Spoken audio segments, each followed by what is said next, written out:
Bismillahirrahmanirrahim. Assalamu alaikum, all the students of BS Linguistics and Literature. We are going to study our third unit of pragmatics, and that is speech act theory. In this lecture, we will discuss the whole unit speech act theory. अच्छा, इससे पहले कि मैं अपने इस lecture को start करूं, एक तो आप सारे काइंडली लेक्चर तो देखते हैं, लेकिन मोस्टली ने अभी तक चैनल को सब्सक्राइब भी नहीं किया हुआ। काइंडली आप इसको सब्सक्राइब करें। आप बेनिफिट तो ले लेते हैं, लर्निंग तो आप करते हैं, लेकिन क्या ये सूटेबल नहीं है, मुनासिब नहीं है कि आप चैनल को भी सब्सक्राइब कर दें और वीडियो को सुनने के बाद, इसे बेनिफिट लेने के बाद, अगर आप इस पे अपनी पर्सनल ओपिनियन जो भी हो लेक्चर के बारे में वो भी दे दें, तो I think it will be more better for me. It will be a feedback from my viewers, from my audience. I will like it. सो ये कुछ स्टूडेंट ये भी क्वेश्चन करते हैं कि आप इस दफ़ा जो लेक्चर दे रहे हैं काइंडली क्वेश्चन आंसर की फॉर्म में दें। देखें, ये जो अब यूनिट 3 में डिस्कस करने लगा हूँ, इसमें पूरे चैप्टर को डिस्कस कर दिया गया, पूरे यूनिट को भी डिस्कस कर दिया गया। आपका लॉन्ग क्वेश्चन आता है जो कि 20 मार्क्स का है, स्पीच एक्ट थ्योरी के बारे में या इसके किसी कंपोनेंट के बारे में, वो भी आप डिस्कस कर सकते हैं। और अगर कोई 10 मार्क्स का जो क्वेश्चन है वो आता है तो वो भी आप इसमें से लिख सकते हैं। ठीक है, तो अगर आप सेपरेट क्वेश्चन करते रहें इस तरह, तो मैं इस यूनिट के आपके लिए 10 क्वेश्चन भी प्रिपेयर कर सकता हूँ। लेकिन क्या आप एक फिर चैप्टर के 10 क्वेश्चन प्रिपेयर करने के आप पोजीशन में हैं? बिल्कुल भी नहीं हैं। ठीक है, तो अब हम इस यूनिट में सबसे पहले हम इसको सब्जेक्टिव प्रिपेयर करेंगे, फिर इसके एमसीक्यूज करेंगे। So let's begin with the introduction without wasting any time.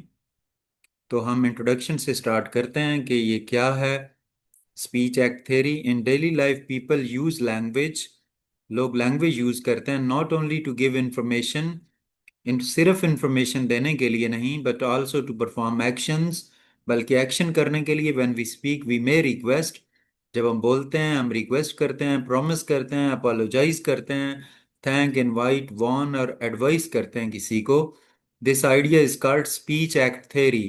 For example, if a teacher says please submit your assignment, कि अपनी असाइनमेंट सबमिट करो tomorrow, the teacher is not only speaking but also giving an instruction.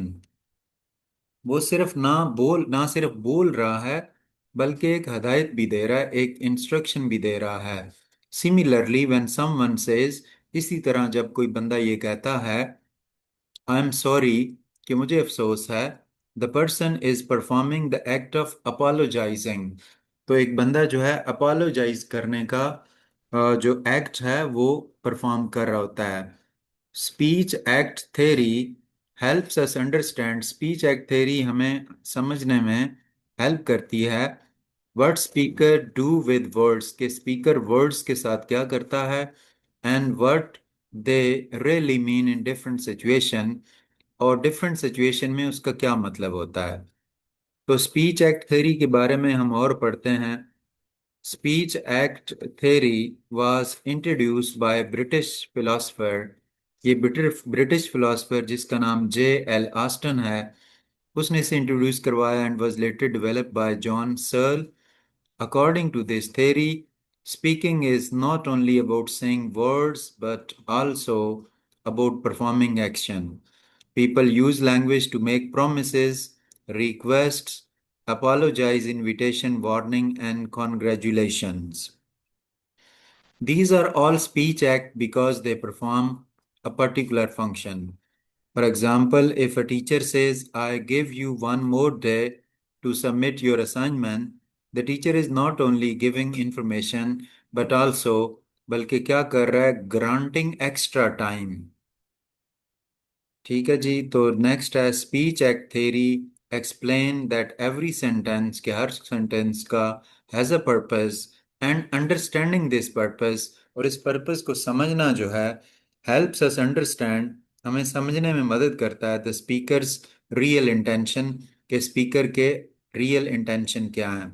अब हम पढ़ेंगे कंस्टिट्यूटिव्स and परफॉर्मेटिव्स।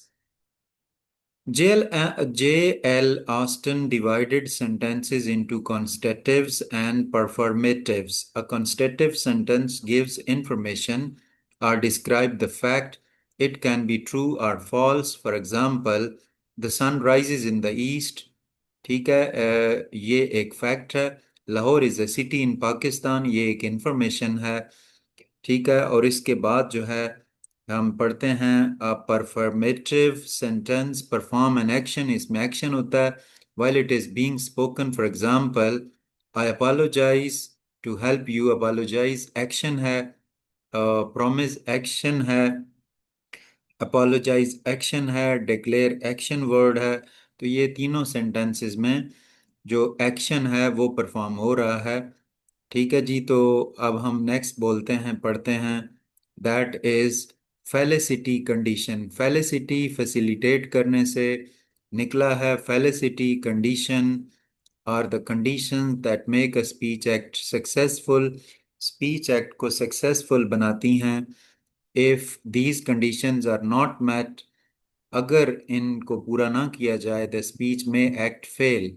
For example, if a principal says I declare the sports week open, principal कहता है कि मैं ऐलान करता हूँ कि जो स्पोर्ट्स वीक है वो ओपन है।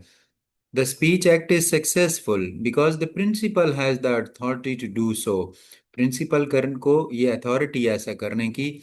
होwever, ताहम if a student says the same sentence, अगर स्टूडेंट सेम सेंटेंस परमिशन के बगैर कहेगा, it has no official effect.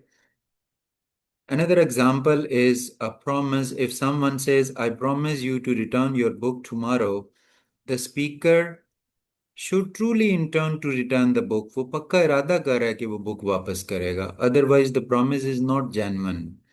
Therefore felicity condition, felicity की जो conditions होती हैं, are the rules, वो rules हैं that make speech acts meaningful, जो speak act को meaningful भी और effective बनाते हैं। नेक्स्ट है जी हमारा लोक्शनरी, इलोक्शनरी एंड पर लोक्शनरी एक्ट। ये तीन टाइप्स हैं। लोक्शनरी एक्ट जो होता है ये एक एक्चुअल सेंटेंस होता है। जैसे देखें, प्लीज क्लोज द विंडो। अगर हम इसका एज इट इज मतलब लेंगे, प्लीज क्लोज द विंडो, के ये है कि खिड़की बंद कर दो, ये इसका मतलब है। ठीक है, ये सिंपल वर्ड्स हैं जो स्पीकर बोल रहा है। अगर हम इसी को इलोक्यूशनरी एक्ट में देखें, तो इलोक्यूशनरी एक्ट क्या है? The speaker intention behind the word, कि इन वर्ड्स के पीछे उसका इंटेंशन क्या है। इन वर्ड्स के पीछे प्लीज, जैसे ये आपने सेंटेंस पढ़ा कि प्लीज क्लोज द विंडो, इन इसके पीछे अगर हम इलोक्यूशनरी एक्ट देखें तो वो क्या है? To request someone to close the window. Request, request है इसके पीछे। अब परलोक्यूशनरी एक्ट को अगर हम देखें तो इज द इफेक्ट ये है, उन जो वर्ड्स बोले जाते हैं उस वर्ड का आगे लिसनर पर जो असर है उसको परलोक्यूशनरी एक्ट कहते हैं। If the listener gets up and closes the window, the action is the perlocutionary. In simple words, locutionary act, what is said; illocutionary, what the speaker means, बोलने वाले का in fact मतलब क्या है। और पर locutionary act, और हकीकत में वो जो लिसनर है वर्ड सुनने के बाद क्या करता है। तो ये जो थ्री एक्ट्स हैं ये हमें कम्युनिकेशन को रियल लाइफ में समझने में हेल्प करते हैं। अच्छा, सर्ल्स कंट्रीब्यूशन क्या है? सर ने ये कंट्रीब्यूशन अपना दिया जी, ये 5 टाइप्स में। इसमें आप देखते हैं मेन टाइप्स। रिप्रेजेंटेटिवनेस, इसमें क्या होता है कि सिंपल इंफॉर्मेशन या फैक्ट को बयान करना। डायरेक्टिव्स, रिक्वेस्ट करना, ऑर्डर करना, एडवाइस करना है। और कमिसिव्स, इसमें कोई प्रॉमिस करना होता है या फिर कोई ऑफर करना होता है। एक्सप्रेसिवनेस, थैंक्स, अपोलोजाइज करना, कंग्रेचुलेट करना और वेलकम्स के जो एक्सप्रेशन होते हैं उनको एक्सप्रेस करना। इसके बाद है डेक्लरेशन। डेक्लरेशन क्या होता है कि आप क्या करते हैं, कोई चीज़ डिक्लेयर करते हैं, जैसे डिक्लेयरिंग अ मीटिंग ओपन और अनाउंसिंग समवन मैरिड, तो ये डिक्लेरेशन है। ठीक है, तो इसकी ये एग्जांपल्स भी हैं, जैसे प्लीज कंप्लीट योर होमवर्क, ये डायरेक्टिव है। ठीक है, थैंक यू सर, और ये क्या है, ये एक्सप्रेसिव है। ठीक है जी, तो अगर हम इसको क्रिटिकली इवेलुएट करें तो speech act theory is one of the most important theories in pragmatics. It explains that language is used not only to share information, कि लैंग्वेज ना सिर्फ इंफॉर्मेशन शेयर करने के लिए होती है, but also to perform different action. It helps us understand the speaker intention and improve communication. However, जैसे अब हर चीज की कुछ लिमिटेशंस होती हैं, तो स्पीच एक्ट थ्योरी की भी कुछ लिमिटेशंस हैं। However, the theory also has some limitations. Sometimes the same sentence can have different meaning in different situation. Different situation में क्या होता है कि different meaning होते हैं sentence के। Different culture may also understand speech act in different way. अब different cultures में speech act को different तरीके से समझा जाता है। Therefore, context is always important. Context यानी सियाको सबाक हमेशा important है जब हम स्पीच एक्ट को इंटरप्रेट करते हैं। अब फॉर एग्जांपल, ये सेंटेंस है, can you open the door, may look like a question, ये क्वेश्चन भी हो सकता है, बट मोस्ट सिचुएशन, बहुत सारी सूरत में it is actually a polite request, ये एक रिक्वेस्ट है। ओवरऑल स्पीच एक्ट जो है थेरी है, is very useful because it explain how people use language to communicate, express feeling, make promise, give instruction and perform many other action in everyday life. Conclude करते हैं जी हम इसको। Speech act theory teaches us that speaking is more than words, कि speaking जो है, ये जो स्पीच एक्ट थ्योरी है, ये स्पीकिंग से बढ़कर कुछ है। Every sentence has a purpose, such as requesting, promising, apologizing और गिविंग इंफॉर्मेशन। ऑस्टन ने थ्योरी को इंट्रोड्यूस करवाया और जॉन सर्ल ने इसको एक्सप्लेन किया by explaining different types of speech acts. Concepts like constitutives, performatives, facility conditions, locutionary acts, illocutionary acts, and perlocutionary acts helps us understand how language works in real life communication.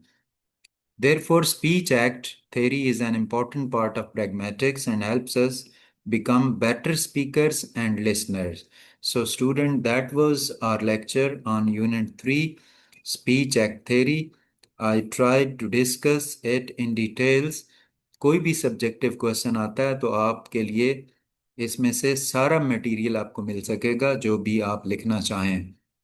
ठीक है, I request all of you to subscribe to the channel, like the video and share it with your all BS class fellows. Thank you very much.